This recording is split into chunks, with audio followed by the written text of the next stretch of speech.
जय श्री राम। बहुत बहुत स्वागत करता हूं आप सभी का एक बार फिर से अपने YouTube चैनल पर। मैं पंडित आशीष शर्मा। मेरा आज का ये वीडियो रहेगा कुंभ राशि के जातकों के लिए। इस वीडियो में हमारी चर्चा रहेगी कि कुंभ राशि के जातकों पर ग्रहों का प्रभाव दिसंबर के महीने में क्या परिणाम देने वाला है।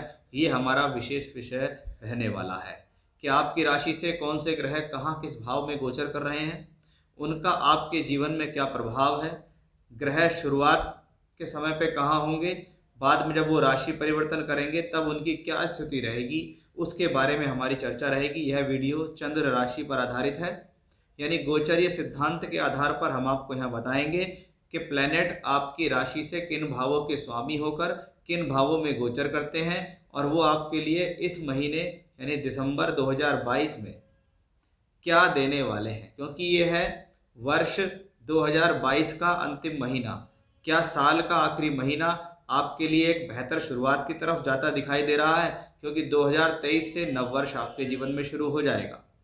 तो आइए देखते हैं उन प्लैनेटरी पोजीशंस का आपके जीवन में क्या प्रभाव पड़ने वाला है।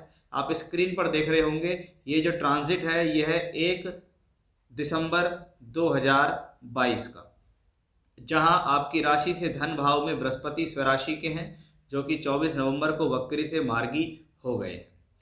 तीसरे भाव में राहु मंगल की राशि में है, तो मंगल चौथे भाव के अंदर वक्री अवस्था में रहकर पूरे महीने इसी राशि में रहेंगे। नवम भाव में केतु हैं, तो दशम भाव में एक राजयोग बन रहा है बुध शुक्र और सूर्य का। तो वहीं द्वादश भाव में शनि की स्थिति चल रही है। शनि भी यहाँ आपकी राशि से 12वें घर में बैठकर शनि की 7.5 का पहला चरण दे रहे हैं और मार्गी अवस्था में। अब आके देखते हैं कि आपके जीवन के विभिन्न विभिन्न क्षेत्रों पर इसका क्या प्रभाव पड़ेगा, चाहे वो शिक्षा हो, व्यवसाय हो, क्योंकि हर ग्रह का एक रोल ग्रह को मिला हुआ है। देखिए, सबसे पहले मैं इसके अंदर एक चीज़ की बात करना चाहूँगा कि भले ही आपको शनि की 7.5 का पहला चरण चलता है, लेकिन ये शनि अब आपके लिए कोई अशुभ ग्रह नहीं रहा, क्योंकि एक तो राशि से 12th में अपनी ही राशि में है, दूसरा अभी ये वक्री नहीं है। इसका मतलब कहीं ना कहीं लाइफ के अंदर चल रही हेल्थ इश्यूज और प्रॉब्लम्स को ये सॉल्व करेगा। जैसे जैसे 17 जनवरी 2023 आपके जीवन में आती रहेगी वैसे वैसे ये ग्रह मूवमेंट करके कुंभ राशि की तरफ जाएगा, यानी ये ग्रह आपके लिए कुछ बेनिफिशियल स्थिति को देने वाला बनता दिखाई दे रहा है।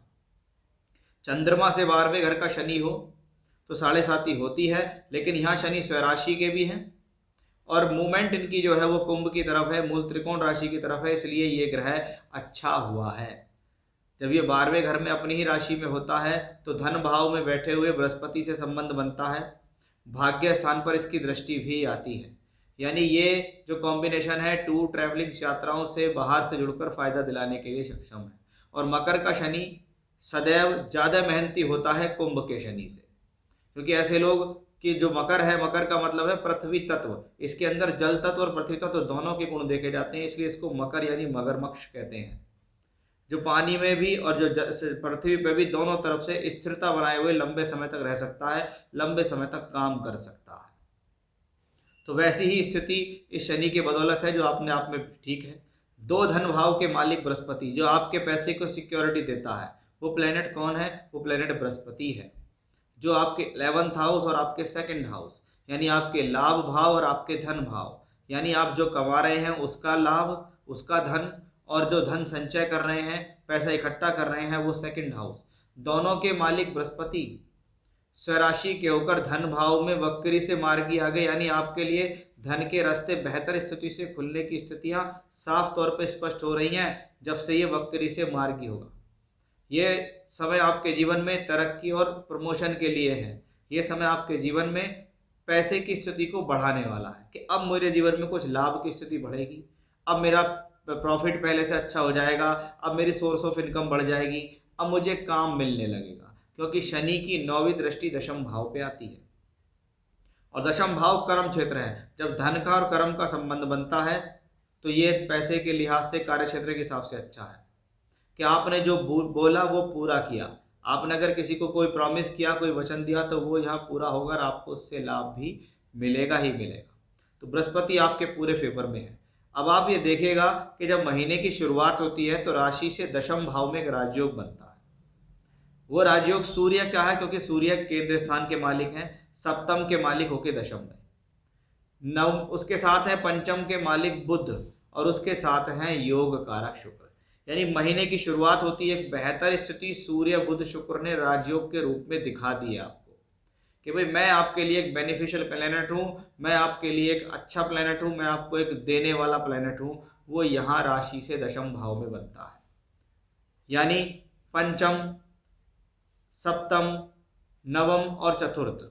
यानी अगर हम यहाँ पंचम के रिजल्ट देखें तो एजुकेशनली बढ़िया स्थिति बनती है, क्योंकि आपकी राशि के मालिक पंचम में के स्वामी होकर दशम में बैठे।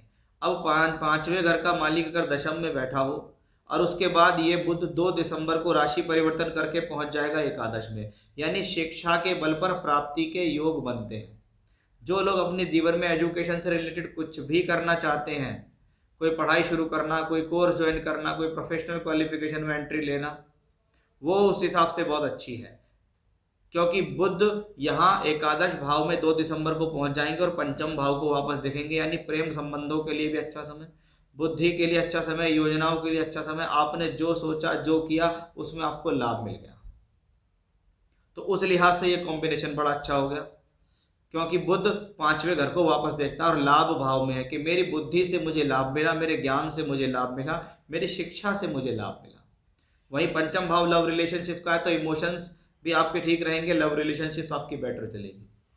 अब सूर्य सप्तमेश होके भी दशम भाव में है, तो सप्तमेश का दशम में जाना अपने आप में ठीक है, क्योंकि सप्तम भाव दशम से दशम है। तो ये कार्य क्षेत्र के लिए, पद प्राप्ति के लिए, पदोन्नति के लिए, तरक्की के लिए, नौकरी के लिए, नई नौकरी, नया प्रमोशन के लिए बहुत अच्छी है।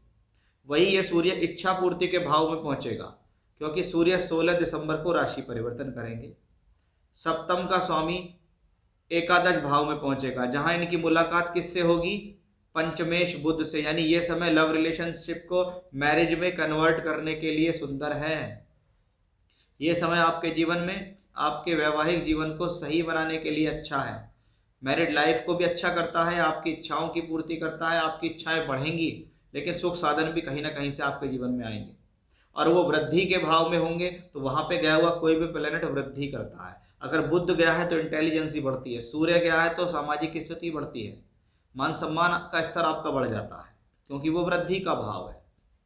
अब शुक्र आपके लिए राजयोग कारक है, ये भी 5 दिसंबर को राशि परिवर्तन करके फिर ये 11th में पहुंचेंगे। यानी सूर्य बुध शुक्र का जो राजयोग शुरुआत में दशम में बनना था, फिर ये बनेगा एकादश में।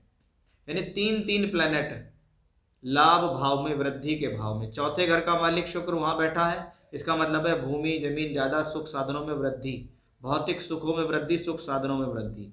नवम भाव का मालिक है, इसलिए भाग्य के अंदर वृद्धि होना, कि मेरा भाग्य, मेरा कर्म, मेरा लाभ मुझे सब तरीके से साथ दे रहा। अब इसके अंदर एक चीज बहुत अच्छी है कि आप देखिएगा कि महीने की जब शुरुआत होती है तो 5 ग्रहों का एक योग राशि से चौथे घर में बन रहा है। 3 प्लेनेट तो बैठे हैं, मंगल की दृष्टि और बृहस्पति की दृष्टि वहां आती है, यानी 5 ग्रहों का एक मूवमेंट राशि से दशम में है। यानी इस दौरान कुछ अच्छा कर्म भी होगा, कुछ बड़ा कर्म भी होगा और कुछ बड़ा लाभ भी आपके जीवन में आपको मिलेगा। मंगल तीसरे के मालिक हैं, तीसरे में राहु है, लगातार साहस देता है। वो मंगल चौथे घर में वक्री होकर बैठेगा, लेकिन केंद्र और त्रिकोण में बैठा हुआ वक्री ग्रह कभी भी नुकसान नहीं देता। दशम भाव को दृष्टि देगा, लाभ को भी मंगल दृष्टि देगा। इसका मतलब क्या है? लगातार मंगल ने सूर्य बुध शुक्र से दृष्टिगत संबंध बनाया और अपने दशम भाव यानी कार्य क्षेत्र से भी संबंध बनाया। यानी आप इस दौरान पूर्ण मेहनत से लगे हुए हैं, आत्मविश्वास आपका अच्छा है, कॉन्फिडेंस लेवल आपका मजबूत हुआ है और आप अपने कार्य में पूरी तरीके से लगे रहेंगे। जब कर्म भाव इतना मजबूत हो तो इस दौरान या तो कुछ बड़ी नौकरी, कोई बड़ा काम, कोई बड़ी अपॉर्चुनिटी ऐसे समय में मिल जाती है। यानी बार बार जीवन में इस प्रकार के संयोग गोचर में नहीं बनते कि जब आपके कर्म भाव, आपके लाभ भाव, आपके राजयोग कारक ग्रह केंद्र और त्रिकोणों में बैठकर आपके लिए कुछ अच्छी स्थिति को पैदा कर रहे हैं। यानी स्पष्ट रूप से दिखाई देता है कि वर्ष 2022 का आखिरी महीना कुंभ राशि के जातकों के लिए एक बहुत ही बेटर अपॉर्चुनिटी देने में सक्षम है, इसमें कोई भी संदेह नहीं है। आप अपने कार्य पर लगे रहिए, टारगेट पे लगे रहिए और देखिएगा आपके जीवन में कितना अच्छा और कितना बड़ा उछाल आपके जीवन में आएगा। तो ये था मेरा आज का विषय कि दिसंबर 2022 कुंभ राशि के जातकों पर कैसा प्रभाव देगा। तो इसमें कोई संदेह नहीं है, आपके लिए किस्मत को पलटने वाले होंगे ये दिन। ये था मेरा आज का विषय। फिर से इसी प्रकार की जानकारी लेकर आपके सामने हाजिर होऊंगा। तब तक के लिए बने रहिएगा मेरे साथ। जय श्री राम।